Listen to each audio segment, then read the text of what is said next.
stages of this race. We'll see. It's the second race this year that he has led. He led 11 laps in the closing stages of the Indianapolis 500. Well, that new engine must be to Dario's liking, Jamie Little. He started 5th, and he is now up to 3rd. Definitely on the move forward. Just wanted to update that engine situation. I talked to Chip Ganassi. They said if a motor is not performing at the optimum level they think it should, they're allowed to protest it. So Honda will take it back, put it on the dyno, check the numbers, and see if it's good. If it is, they will make this team run the engine at a future race. For now, he was able to keep his starting position, has a fresh engine, and so far, so good, Marty. All right, thanks for the update, Jamie, and that should help everybody along the way understand exactly why everything happened the way it did. Let's move deeper into the field. Remember, Paul Tracy started back in 24th position. Well, he has already been pleasing the hometown fans here in Toronto. Watch for the blue number 15. There he comes around the very back of turn 11. He has now moved up to 18th position. Let's listen to his radio. Attaboy, go get him. That is Thomas Scheckter right in front of him, his next target for 17th. Down this long straightaway, he wants to make up time going into the turns under braking. And once he gets into turn 3 here, if he can squeeze the throttle and catch up just a little bit every turn, Rick DeBrule, that's what Paul Tracy has to accomplish here.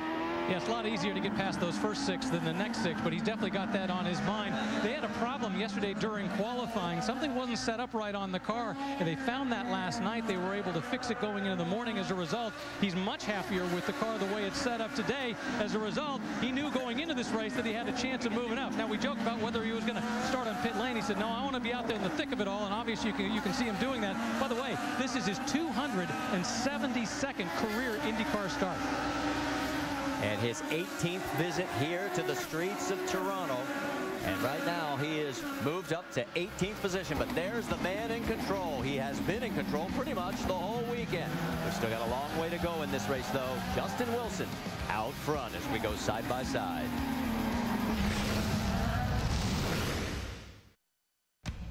I compete with sugarcane ethanol. I compete with sugarcane ethanol. I compete with sugarcane ethanol. I compete with sugarcane ethanol. I compete with sugarcane ethanol. Ethanol is the fuel we use on every IZOD IndyCar race. Cane ethanol diversifies America's fuel supply. And it should be in your tank. It's in my tank. Learn more about advanced renewable sugarcane ethanol.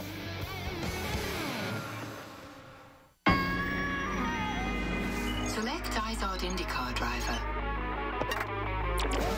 Driver selected, Tony Kanaan. Select race transport. Mission finish first.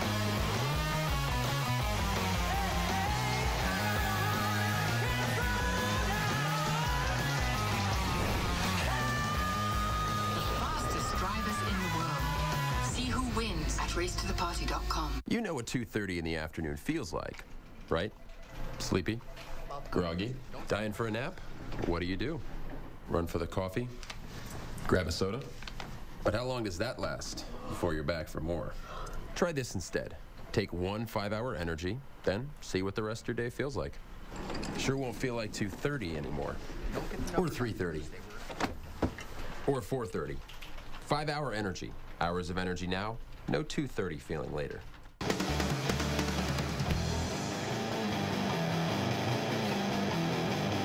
IndyCar Nation, why aren't you a member yet? Follow me behind the scenes. Free timing and scoring. Free live video streaming. New and improved member benefits. Why aren't you a member yet? Visit IndyCar.com. Enjoy IndyCar Nation today.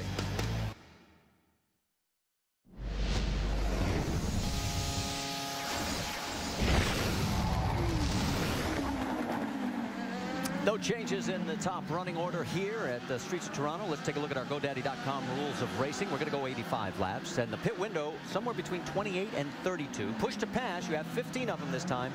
They'll last 16 seconds, and then you have a 10-second recharge, and you must complete 2 green flag laps on each of the black primaries and the alternate reds.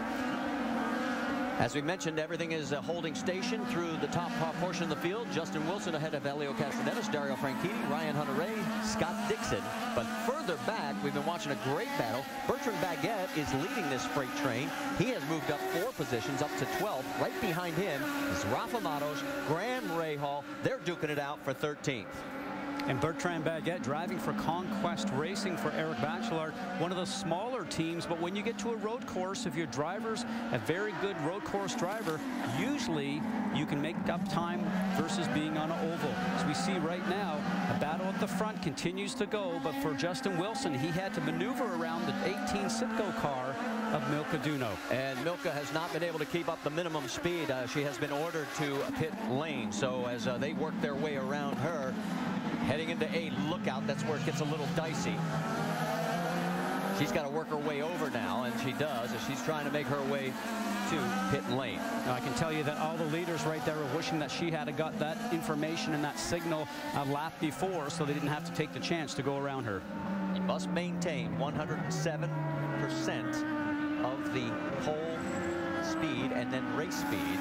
And she has not been able to. They're putting tires on. We'll update you, see whether or not they'll let her go back out. As we said, the battle up front got a little tighter because of all that action. Justin Wilson, there's Helio Castroneves right behind him.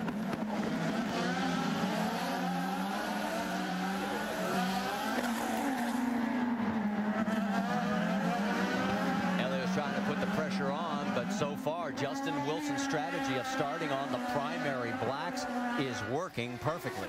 Now, as they continue to run through this fuel load, and they think they might be able to get somewhere between 28 to 32 laps on a fuel stint without yellow, in theory the red tires might start to go away and the grip might start to fall off. So in that scenario, your car might go a little slower. Firestone telemetry showing you what's happening with Dario Franchitti as he's running in third. Hard on the brakes here, down into turn 1. Paddle shifters, remember, on the steering wheel, no longer reaching over to grab the stick shift on the right-hand side. All the drivers love that, especially at a bumpy place like we have here in Toronto. Watch the speed here on the Firestone telemetry on the top right-hand side. Get close to just over 170 miles an hour in most cases. Hard on the brakes, down to first gear, about 40 miles an hour. This is so difficult here, just squeezing the throttle. Don't want to spin the tires too much because you'll make them wear out a little sooner. As we get through this section here, you bounce off the curbs. Focus is the main thing here, Marty, because if you go one step away from what you're used to, you'll collect the wall. If you're a Justin Wilson fan, I'm about to give you a stat that you're going to love. In the push-to-pass department, he has yet to hit the button. Helio Castroneves has already used one trying to overtake and has not been successful. And what that push-to-pass does for you is you push the button on the steering wheel, and as you mentioned, for 16 seconds, you end up getting a little bit more horsepower, another 200 RPM. So some more horsepower to the engine makes you go a little quicker, but it hasn't worked for Helio so far. Let's get an update from the 22 pit. Vince? Well, this team was very disappointed with the way it finished last year. They came here with 2 cars that they felt were very solid cars, and they got nothing to show for it at the end of the weekend. And Larry Curry, the team manager, knew that they had a setup that would be successful here, and he knew that his driver, Justin Wilson, was just the guy to execute it. Wilson is a former winner here. He won here during his Champ Car days. They were disappointed with a 10th place finish last weekend in Watkins Glen. They had a team meeting this week about making sure that they had their game together. They had their I's dotted and their T's crossed. A lot more focus coming into this weekend, and they have executed the plan perfectly so far. They certainly have, Vince. Right now, lap 13, and the leader of all 13 of them is that man out front, Justin Wilson. Right behind him, though, there is Dario Franchitti. He's trying to duplicate what he accomplished at Indy as he won there. Helio Castroneves shaking down Wilson.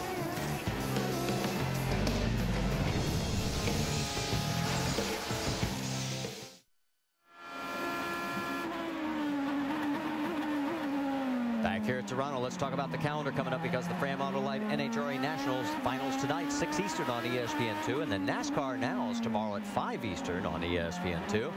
And the NASCAR Nationwide Series will be at O'Reilly Raceway Park in Indianapolis. That's Saturday night, 7:30 Eastern on ESPN. And, of course, Sprint Cup Series coverage, Brickyard 400 presented by Golden Corral, next Sunday, noon Eastern on ESPN. And then the IZOD IndyCar Series will be at Edmonton next Sunday at 5 Eastern over on Versus. Nothing's changed up front. Right now it is still Justin Wilson leading Helio Castroneves. No trouble for Takuma Sato as he has hit the runoff area. He's out of harm's way.